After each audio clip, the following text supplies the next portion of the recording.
C'est un risque quand La routine. soudainement on tourne beaucoup comme vous, parce que vous avez fait combien de concerts cette année? J'imagine quand même pas mal. Beaucoup, ouais. Hein? Ouais. Est-ce qu'il y a un risque à un moment que c'était le Dorado qu'on a tellement voulu atteindre, finalement devienne un sac à dos très lourd à porter et pas du tout agréable? Ouais. C'est dingue, hein? C'est dingue, hein. C'est ça le truc, c'est que tu rêves d'un truc tout le début de ta vie, ça t'arrive, c'est ouf, c'est dingue que ça puisse t'arriver. Tu te dis oh combien la chance que t'as, tu t'y crois même pas.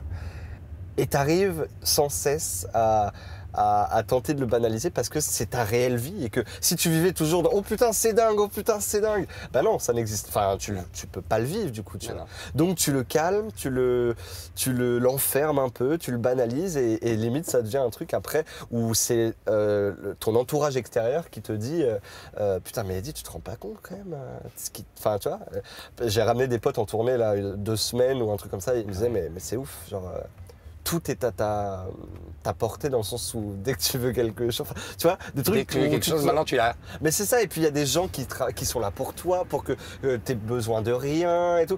Et quand tu es dedans à fond, tu te rends même plus compte de ces petits détails ensuite, tu vois. Et évidemment, les copains qui arrivent 2 semaines sur la tournée, ils disent ça. mais enfin.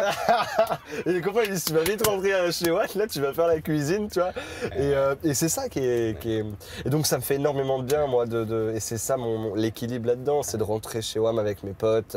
Et de plus savoir me faire à manger, de réapprendre à chaque fois parce que tu t'as oublié ou t'as pas envie. Et donc tu vois, des trucs tout cons. Vous voyez, il y a un petit pot là avec des boules à côté de vous. Eh ben, vous pouvez en prendre une si ça vous dérange pas. Très bien. C'est pas un ordre, hein, mais... Ouais, c'est un peu un ordre quand même. Un peu. Un peu, ouais. Si j'ai pas envie... On va pas se mentir. Si j'ai pas envie, ça nique ton émission, c'est ça? Non, pas du tout. Non, ça va. Pas du tout. Tristesse du réveil, il s'agit de redescendre, de s'humilier. L'homme retrouve sa défaite, le quotidien. Ouais. Henri Michaud. Henri Michaud. Écrivain, peintre, namurois. Ok. Très célèbre, hein. Ok. Immensément célèbre. Ok. C'est beau ça, hein? C'est magnifique. Exactement ce que vous disiez tout à l'heure.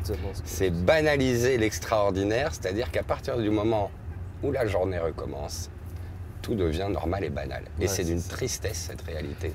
Et c'est d'une tristesse, surtout quand tu t'es pris un bain de 40 000 personnes qui criaient ton nom la veille, tu vois. Le plus dur, je crois, dans ce métier, c'est ça, pour pas devenir dingue. Ouais. Je crois. Hein, l'ascenseur émotionnel, presque quotidien, quoi. Ouais, continue. C'est que tu t'attends, t'es là, t'es dans l'attente, t'es dans un truc assez calme, de journée, d'introspection, d'écriture parfois. Et puis tout d'un coup, il y a une vague où tu dois être prêt à l'attraper, à la redonner, à tout donner, tout lâcher. Et puis après, la redescente.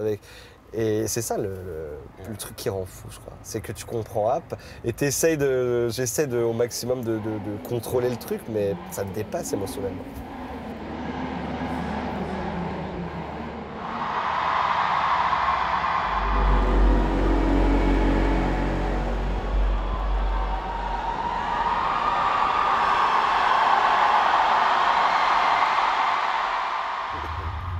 Vous devez faire attention de temps en temps à rester sur Terre, ou ça c'est assez naturel chez vous?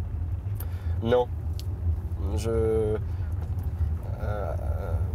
reste, j'ai les pieds, je crois, assez sur Terre. Ouais, hein, ça se sent. Ouais. Et parfois ça m'emmerde, même, d'avoir trop les pieds sur Terre. Trop? Ouais. Je sais pas, j'aurais envie parfois de me laisser à mes exubérances ou à mes folies et que tout le monde puisse se dire ah putain. Mais non, je suis très pragmatique. Il y a un côté comme ça où je sais là où on m'attend, où j'ai pas envie de décevoir. Où, tu vois, de toute façon, de manière générale, je pense que le succès vous pousse à être quelqu'un de plus poli. Après, on essaie.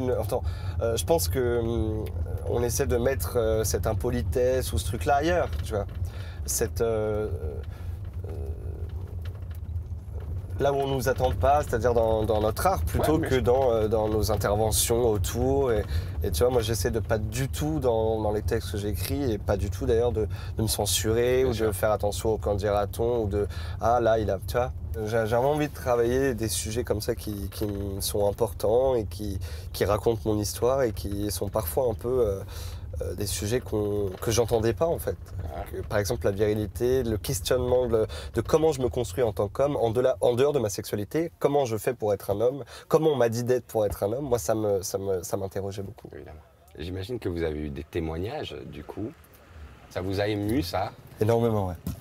Beaucoup de gens qui m'envoient des lettres et qui me remercient parce qu'enfin ils ont pu assumer qui ils étaient envers eux-mêmes et envers leur entourage. Alors qu'ils avaient 15 ans, 14 ans. Et même des plus vieux, plus âgés, des messieurs, même des dames qui me disent j'aurais adoré vous entendre à l'âge de 15 ans, 16 ans, pour pouvoir être la personne que j'avais envie d'être. Et ça, tu vois, rien que d'en parler, il y a un truc un peu genre, c'est hyper fort, quoi. Tu essaies de te préserver un maximum de tout ça parce que c'est vraiment des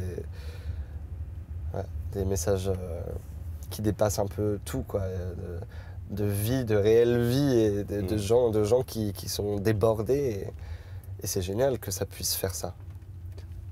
Enfin, il y a un aspect hyper beau, quoi, tout simplement. Puis c'est bien dans la vie de savoir qu'on n'est pas inutile, de manière générale, c'est chouette. Et puis oui, ça fait. Alors là, ça fait du bien aussi à mon écho, tu vois, mais ouais, c'est fou.